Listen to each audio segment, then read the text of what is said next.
আসসালামু আলাইকুম। আমরা এখন অন্দরমহলের সিঁড়িঘর দিয়ে উপরে যাচ্ছি দুটি সিন্দুক ঘরের সামনে দিয়ে। তো এটি হচ্ছে কি আমাদের প্রথম সিন্দুক ঘর, যেটা লুট হয়েছিল 1921 সালে আমার বড় দাদা মারা যাওয়ার সময়। আর এটি সিঁড়ির গল্প আমি বলবো।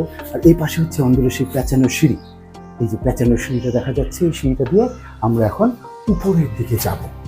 তো আসুন আমরা সিঁড়িটা দিয়ে উপরের দিকে যাই। সিঁড়িটা অনেকখানি প্যাঁচানো, দেখলে দেখা যাবে যে পুরোনো আমলের অন্দরের সিঁড়িগুলো এমনই হতো।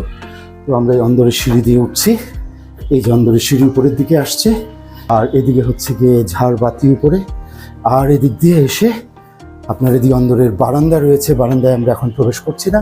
আর এদিকে হচ্ছে গিয়ে আরেকটি সিন্দুক ঘরের দরজাটি পরিবর্তন হয়েছে, বাট এখানে আমাদের ওই 1870-এর পূর্বে যে সিন্দুক লাগানো হয়েছিল সেই সিন্দুকটি ওখানে রয়েছে। তো আমরা এটা দিয়ে এখন যাচ্ছি।